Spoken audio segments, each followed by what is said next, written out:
He's really energetic. Really coffeeed up there. There's a lot of caffeine. He does look it. But look, he's you know, it was after the 4-1 win in Europe, but obviously referring to the defeat by Crystal Palace at the weekend.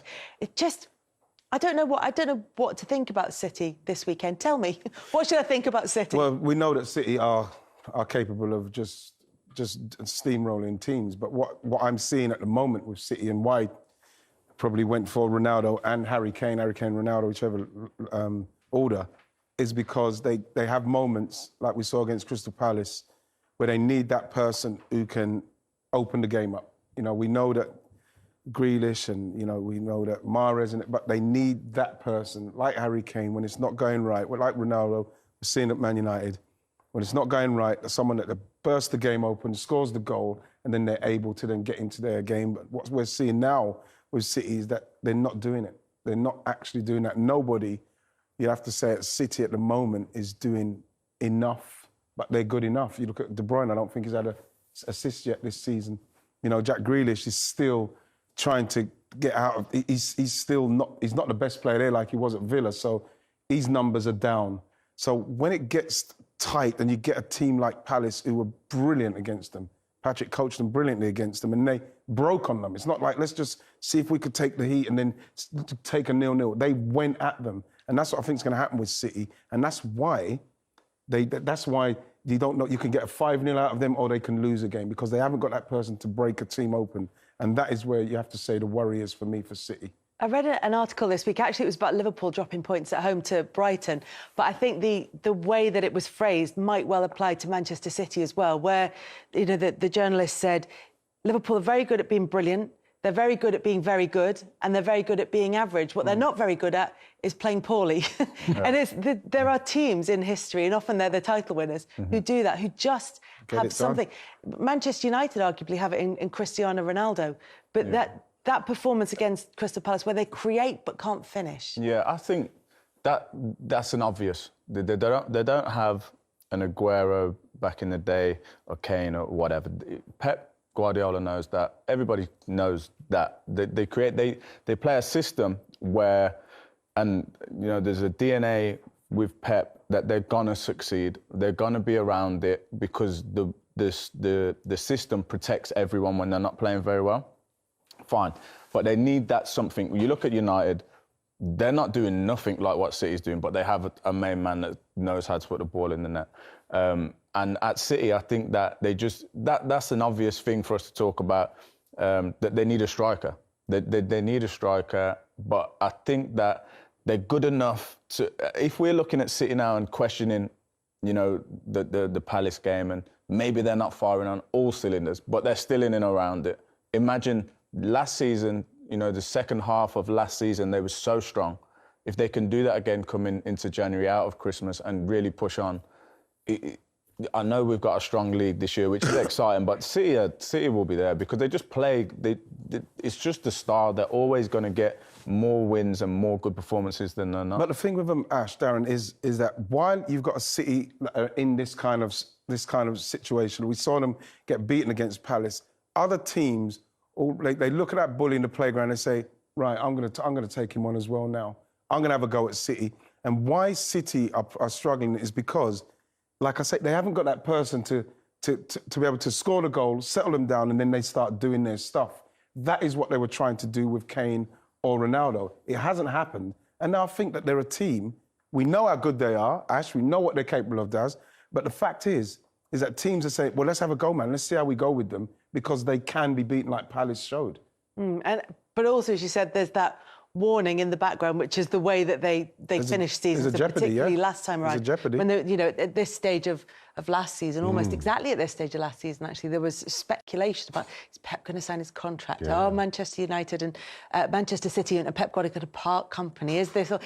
This is where we were at this stage last season, and then it was statement win after statement win from then on to the end of the season.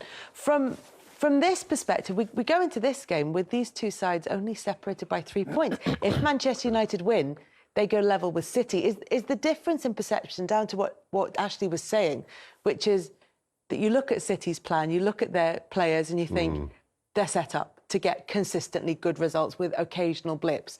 Whereas with Manchester United, it looks a little more chaotic with a reliance on Ronaldo. Is that oversimplifying it? No, I think you got it spot on.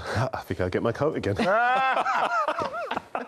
wasn't really a question, was it? He wants to leave. He wants to leave. Do you know, I think about the Wales team that Ash played in, where Gareth Bale was your point man, and then he was, bagging big goals, particularly in the Euros, for example. But the difference between that team and the United is that every other team with a team worked, grafted. You guys grafted in defence, the midfield, work hard to support Bale. I look at United, and you could say Cavani works hard, does his best to link play, but I don't see anyone else doing their jobs. Maybe you could say De Gea does his job, the defence doesn't do their jobs. And so this is where the stats, lies, damn lies and statistics, the stats just completely flatter United, because I told you about that stat about 2 clean sheets in the last 22, but also I think they've won 3 of their last 8 games. I mean, so they are an easy team to play against. I think the way that City like to keep the ball and the pace that they have still in their attack will allow them to hurt United. I think the away team has won in 8 of the last 11 meetings. So the stats have already just said that they're lies, and they're not going to use them.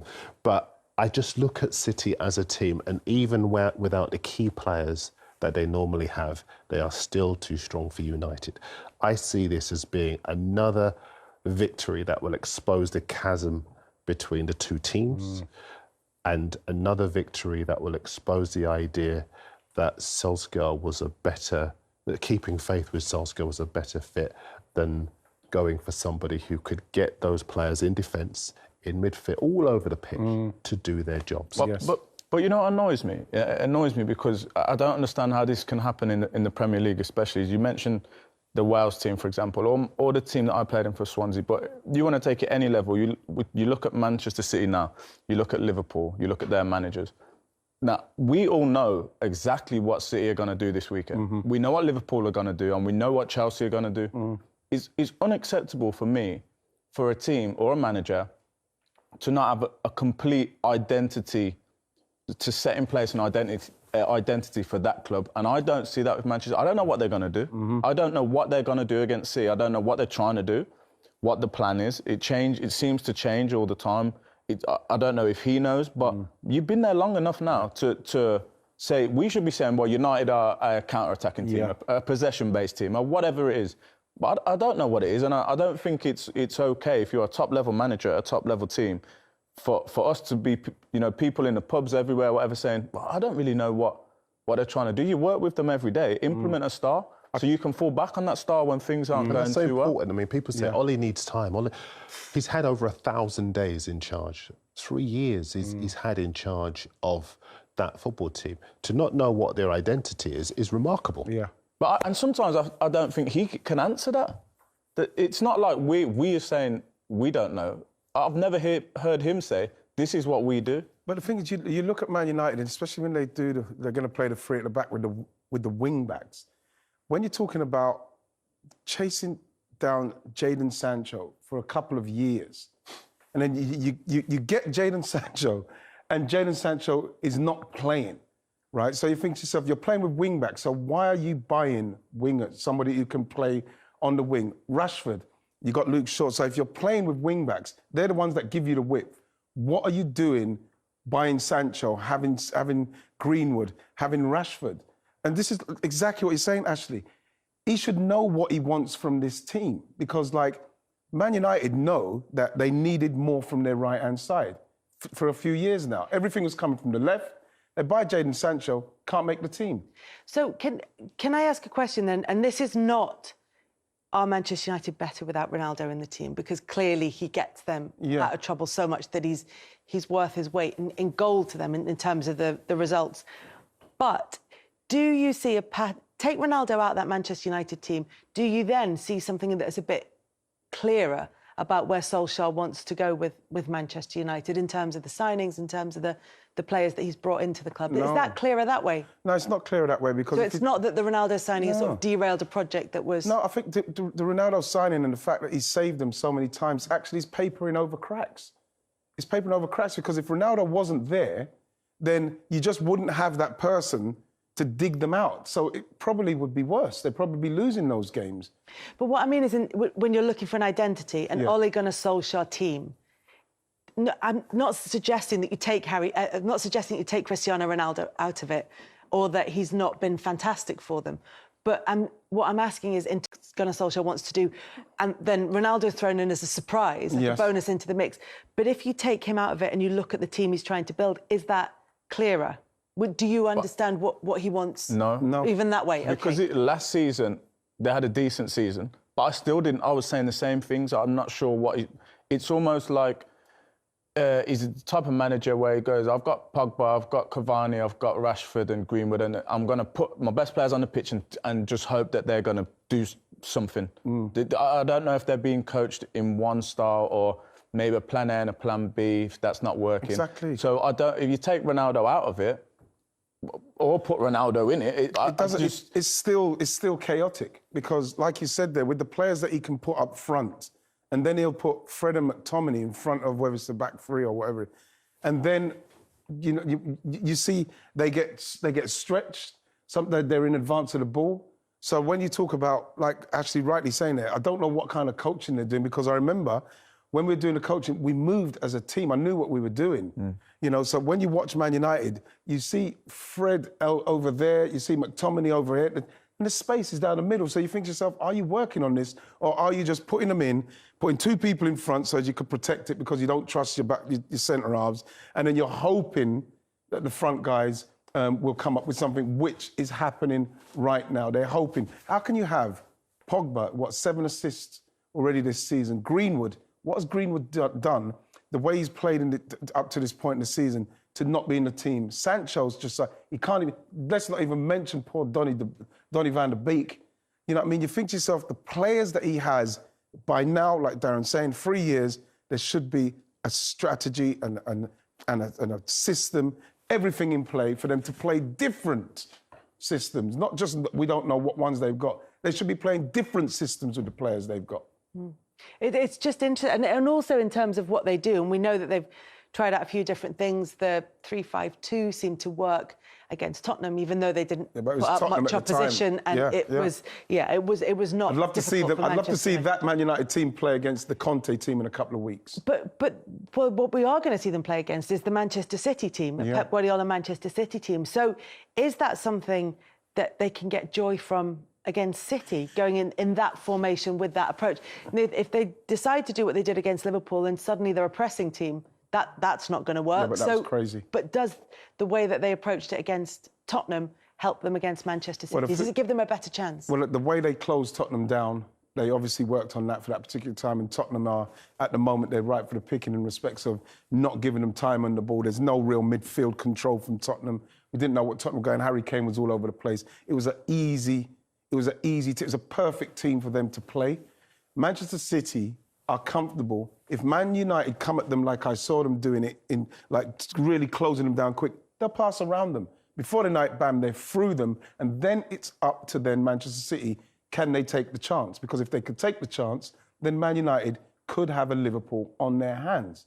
Simply because if they're not closing down organised, with not just people going in and not leaving people behind, if they don't go organised, they are going to get the same thing what happened to them against Liverpool. What's been really interesting, and maybe we can learn more from both teams' performances in Europe, actually, rather than their last Premier League outings, and Manchester United getting that 2-2 draw against Atalanta, City with a 4-1 win against Club Brugge. But what was really interesting when Ole Gunnar Solskjaer was asked before that game about team selection, he was saying he was very almost defensive, saying it's not about the system, this is about the players working hard in whatever we choose to do, and that's what's going to make the difference. Yeah, well, we've heard that. Yeah, it sounds like an if you excuse. hear a manager say it's not about the system, it's about the players. That's him straight away saying it's their fault, in my opinion, because it is about the system and it's about the players. But you take the responsibility. You're the one that sets the system out. As soon as I hear a manager saying, we can all talk about that's what we're going to do. We're going to talk about your formation and your style of play because we can't see it. So for him to say that straight away says to me, I'm not really sure what this... I can't... Because he can't come out and say, I'll tell you exactly what... I'm going to tell you exactly what... A manager saying, we can all talk about that's what we're going to do. We're going to talk about your formation and your style of play because we can't see it. So for him to say that straight away says to me, I'm not really sure what this... I can't... Because he can't come out and say, I'll tell you exactly what I'm trying to do. Let me tell you exactly what... If you ask Pep, well, what you're trying to do, he'd break it all down for you. I'm not sure, Ollie... I'd love to know what it is at the minute that they're trying to do. Look, it's like you said at the start about not knowing, right? So the system, what you have to, with players, no matter how good you are, you want to know, Kels. You want to know, what shall I do, boss? And then when you get in the system, then your levels. It's up to you to play well in the system. You can't say you want players to play well, you're not worried about the system, because then you're literally promoting individuals. So when you come off as a player, you could say, yeah, but I played well as an individual. I played well in the system. I played well as an individual. What about the team? What about the system? So if everybody is worried about their own individual performance rather than the team as a whole because they're playing to the system, this is exactly why Man United are probably in the situation they're in. Even though we're saying, they're 2 points off of... Three points off of Man City. But at the same time, it's because they've got Ronaldo. Yeah, so then it is about individuals. It's about individuals. It's about individuals, but individuals, again, you do not want to leave a situation where a player can walk in the dressing room and say, well, I did my job. You don't want that. You want in the system, you can say, yeah, I did my job, and he say, yeah, I did my job, because it works in the system. But if you're just saying, I'm not bothered about the system, I'm worried about individuals, individuals will finish you because they say, well, I done my... Ronaldo could come in and say, I scored 2 goals. To be fair to what he was saying was, I need the players to work hard. He was talking about work ethic from the players within whatever it was that he gave them. Yeah, but again, players working hard at this level, especially at a club of that stature, is a given. You don't that was need... Chris Wilder's quote at Sheffield United, wasn't it? Somebody said, well, I know you lost, but the players worked hard. And he went... That's what you do. The minimum. You're working hard in training every day. Managers coming out. I think Graham Taylor was the first one saying, when I remember he got us round in the circle, and everybody asked, how do you think you done? Well, I worked hard. He said, everybody, stop saying I worked hard. That's what you should be doing. And it's true. That's a given in the game. What you need to be doing is working to the system the manager wants and playing the best you can in the system. But I think it's difficult as a player. I've experienced it before, like Ronald Koeman, who I loved and really got on well with. I could only presume, because he's played with so many good players, when I got to Everton from Swansea, where we had a clear system for 10 years, I was like, what are we doing? So it was like, his attitude was like, I've bought you as a good player, you know what to do. And I was like, okay, that's cool, but now I'm playing next to a new centre-half partner, Phil Jagielka, and he likes to do or he's been doing things different. So I'm not right or wrong, and he's not right or wrong, but we need you to say, this is how we're doing it here. Yeah. So Ronald Koeman was very much like, you're all good players. Get on with it. And so we'd either win big or we'd get smashed, because it was however... I expect that's happening with Ole Gunnar Solskjaer at Manchester United. Does it look as if, because he's played with fantastic players in his time at Manchester United, he's come into the dressing room and he's saying, you're all brilliant. Look at we all talk about the talent in that Manchester United squad, and he's saying, why can't, if I do put my best players out, why can't you work out? Yeah, I think so, but me personally, I wouldn't like to leave it to chance if I was a manager like that. But I do think some managers, as I say, well, like, look, if you take the players before, when the team sheets come out, my team's better than yours, so we'll win today. But that sometimes doesn't work like that. If that system's stronger than your individuals on that day, and you get a couple that aren't performing high, then you end up getting beat. Do you think then that the midweek European games, the draw for Man United, the win for Manchester City, tell us more than their Premier League outings did last weekend? No, I think that for City, yes. For Manchester United, no. I think Man United are on a consistent level of mediocrity at the moment, and I think it's because they're rudderless. I think the players are not empowered, everything that the chaps have said, I don't need to repeat. I think as far as City are concerned, what it does tell us is that he's rested players in readiness for this game. Sterling's on the score sheet again, which must worry United. I think there'll be a lot of pace in that forward line, and their ability to get amongst the goals on Wednesday night will be instructive and a warning almost for United. And what it will tell us is that United will line up with this 3-5-2 formation, which for me almost is a heresy when you think about the United sides that we've grown up on. Attacking from the wide areas, playing with a 4-2 players up front.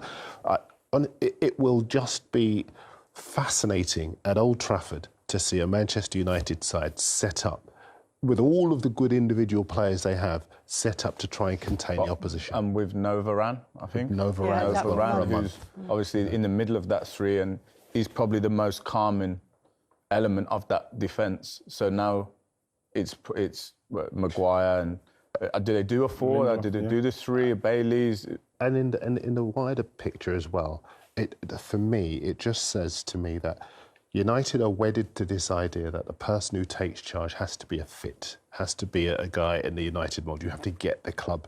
And my worry is that they're almost a little bit like Liverpool in the mid-90s when they had the kind of boot room thing. We got to keep maintaining the boot. And eventually they couldn't do it anymore. And it was when Houllier came in and Houllier managed to change things and they won the treble in 2001 and they started to move away from that. But United are still knee-deep in that. And the problem is that they are indulging egos instead of fashioning a team and getting tough on players who are not doing their jobs.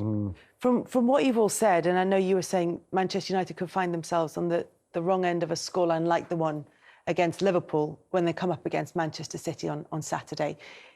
The worry for them is that they've had a brief respite, that hopes have been raised very slightly by the result against Tottenham, by the way that Ronaldo dug them out of trouble against Atalanta. This could be crushing. Because what will happen is that what we'll see is that City, they'll play out from the back. You know what I mean? They'll try and get people inverted. They'll try and get people around the side. They'll try and get into those little holes just on the 18-yard box where they get the ball, cut it back in. We know that they're going to do that.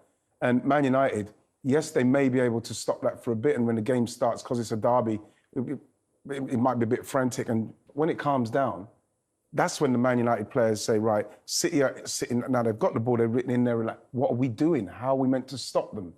And then you have to hope that City haven't got somebody like on Mo Salah form. Well, to be honest, no one's on Mo Salah form, but they're going to have to hope that there's no one who's going to finish those chances as clinically as Liverpool did. Now, like I say, you go back to someone like Kevin De Bruyne, who's had no assists yet this season because he hasn't got that front man who he can connect with, so he knows he could play those balls into. And this is why you can see where the Kane or Ronaldo made sense. Because you can't tell me if Kane or Ronaldo was in that team, one of those was in that team, Kevin De Bruyne wouldn't have assists by now. Do you mind if I ask a quick question? When you guys, as the quite vocal individuals in your dressing rooms, at what point does somebody or do you say to Solskjaer, this isn't working, we need something better? That's that you say, that's not the kind of things that you have a meeting, you call that meeting, and then the manager's in there, and then you do the talk in the meeting rather than somebody directly calling him out because that's disrespectful. It kills him in front of the rest of the lads. So the meeting's called, and you're hoping that everyone's in there, and it's a Chatham House, man. Everybody can say whatever. Does somebody say, I don't think this is working? And the manager says, well, can everyone who agrees with him put their hands up? And they all sort of... What will happen is... Like that's Ted Lasso, isn't it? What will happen is that you go in there and it's one of those situations. I don't know if you've been in it, Ash. There's been a few, yeah. You've been in a couple, you know what I mean? And what happens is that, like, whether it's Tony or whether it's George Graham or someone, they say, right, just say what you're saying. And then people just start talking. And that is when people say they need to have that talk. But like for me, I've never been in a dressing room. I've been in dressing rooms where we've gone into those meetings and they've absolutely hammered into the manager, like John Moncur at West Ham and stuff like that, where it turns into, like, I couldn't stop laughing. It was so disrespectful in there. But like in respects of Arsenal, when you had one, it's very it's very good. It's very uplifting afterwards. But we come up, we know what system we're playing. They could go in there and have as many meetings they want. They come back out with all the will in the world and all the verve and all the gusto to, yeah, come on, And you go out there with no system. Man City just pass around you, bam, you're back to square one. You imagine those Manchester United players, that dressing room, the big names, the star quality that's in there, all sitting around having that meeting. You can imagine there's quite a few forceful voices in there, that there's little factions, I would imagine, they go around gathering support for their point. Yeah, which is not good. This is why this meeting has to happen, because what you don't want is players getting off like that, because then what happens is you get the cliques, like, you know, you get the clique, and then you got that faction, and then the manager might prefer them over there, and he's not so keen on these guys, or these guys might be, they have to, they're the top guys who play, they don't really care about the manager, and then the manager's got his own guys over there who know that these guys don't care about the manager. They're not together because they don't like them, because they think, you lot ain't playing well enough, we're really good, and this manager's not good enough. I don't know. I'm not trying to say that Ronaldo and Bruno Fernandes and Pogba are doing that. Just for confirmation, we're talking about a dressing room of adults here. Yes, but when you get into this kind of situation, especially at a club of that size, with the players involved, it can get really intense. And it's a really good point, because if you continue the perfect storm, then what you do have is journalists on my side of the sporting industry who then say they identify that there are problems, and so they'll hit up the agents or players that they know, and then they'll start to get information on what is the extent of the problem. And people who are neutrals on the outside, they'll interpret it as leaks. It's not so much leaks, it's journalists doing their jobs and saying, look, we can see there's a problem. How bad is it? And then when a player says, well, I don't want to say anything, but I don't know what the system is, then suddenly you have an atmosphere and a culture around the club that is just toxic, which you don't get at clubs where players know their jobs. Yes. And in that position, Manchester United welcome Manchester City to Old Trafford for the Manchester Derby this weekend. It only gets easier for Ole Gunnar Solskjaer. Coming up, though...